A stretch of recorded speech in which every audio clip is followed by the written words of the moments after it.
Hello, Chuck Hill here. Most of you know me as a beer aficionado, but I'm also a big fan of horror films, genre films, anything spooky, and especially Halloween. So this year we did a trail of terror in my backyard after getting the blessing from my lovely wife. Full moon, Halloween on Saturday, we decided to go all out. So I've already posted a nighttime walkthrough, but I wanted to do a daytime one so you could just see everything and I can kind of explain how it was all put together. And now switch over.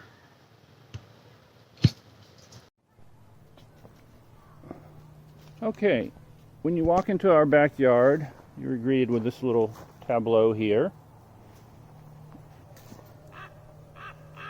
Animated raven. And up here is our Walmart greeter, Grim Reaper.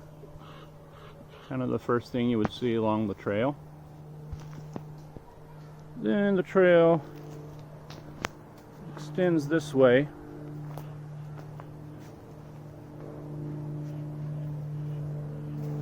We have baby heads floating in the air. Now these we got at Home Depot, and the genius thing my wife figured out was you can put these little electronic tea lights in the bottom of them and they fit perfectly. They just snap right in there. So we decided to hang them on fishing line to have a bunch of them just kind of floating in a sea of evil baby heads here. So moving along, this scarecrow is my OG scarecrow that I made several years ago, and the inspiration for him was a kind of not that great B-horror movie called Mr. Jones. But I didn't find out until this year that all the props in Mr. Jones were made by someone online who goes by Pumpkin Rot, and his work is absolutely genius, and it was the inspiration for pretty much everything I did. We've got this guy, just a stock Home Depot skeleton, kind of greeting our neighbors. Walk up and down the street here. Here we have some paper mache skulls. Now I thought I'd be doing a lot more paper mache, but paper mache just wasn't my forte. It's messy, time consuming. So I ended up doing a lot more stuff with just melting plastic. Some of you might have seen these basic corpsing technique videos on YouTube. If not, check them out. It's pretty cool. Just search basic corpsing. Here we have the blue lady. She glows blue. Now she was just an off-the-shelf prop from Spirits when they were doing their half-price sale last year, the day after Halloween.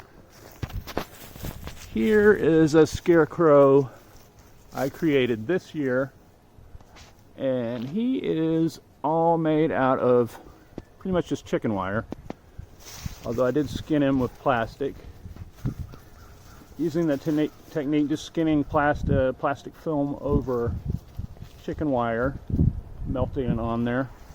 And then he's got a somewhat corpseified skull that's off the shelf. Home Depot again. Home Depot really has the best Halloween stuff, price-wise. What they have, especially if you're able to modify it a bit. Okay, moving along. Now here's a project I got off the internet. It's a chicken wire ghost. It's super simple. Make the form. I used a mannequin to get the face formed the rest myself. Did a cast of a hand with shipping tape, and just mount it on an upside down tomato cage. Put a light in it, and it's a pretty spooky ghost at night. And here's the star of the show, the big boy, Home Depot's famous 12-foot skeleton, who, even though I'm about to take everything down today, I'm thinking about leaving him up and just putting some Christmas lights on him, because why not, you know? 2020. All right. We move this way into the graveyard. Decided to leave the grass kind of overgrown like this. I think it looks like a spooky kind of forgotten about graveyard, and this guy here has obviously been dug up. He is a ash style skeleton from Home Depot, and I corpsed him with the plastic technique with the heat gun and did a little dry brush to bring out his details. Pretty happy with the way he came out. Really crappy half coffin I built out of some old rotting plywood I had on hand. Little skeleton hand coming out of the ground there. A statue of Anubis on this grave. Got kind of a basic ground burster. And then the trail leads over here, and this is what I call the wishbone. It was just a tree I happened to cut down. I slapped it together to make kind of an arch. Put some nails in that skull, some creepy masks. And you walk through here, and there's a couple mountain laurel trees, a few creepy dolls, a couple more baby doll heads, maybe a giant centipede. And here is some of my wife's Blair Witch creepy little sculptures. And then you walk up to here, and when people walk through, I tripped a light about right here to light this thing up. And definitely my most inspired piece, Arachnia, we named her. Kind of a spider or wasp woman. And got the idea for her from these palm fronds I found at work. There's a large palm tree, and they were laying there. One day I threw them in my truck, took them home. I was like, I can make something out of these. And I was just looking at them, how they look kind of insectoid. And just kind of came together. The head was an old half-rotted foam head that we had, an old prop that had another head on the other side, vampire head on one side, regular face on the other. Just threw an old wig on there, gave it a stinger. And here's one of the other corpses made from a basic $30 Home Depot skeleton. Real happy with the way that came out. So you can see she's got the remains of some past meals there she's been eating. Okay, moving over here. This is a haunted preacher guy. That's another prop I bought years ago, probably at Spirit.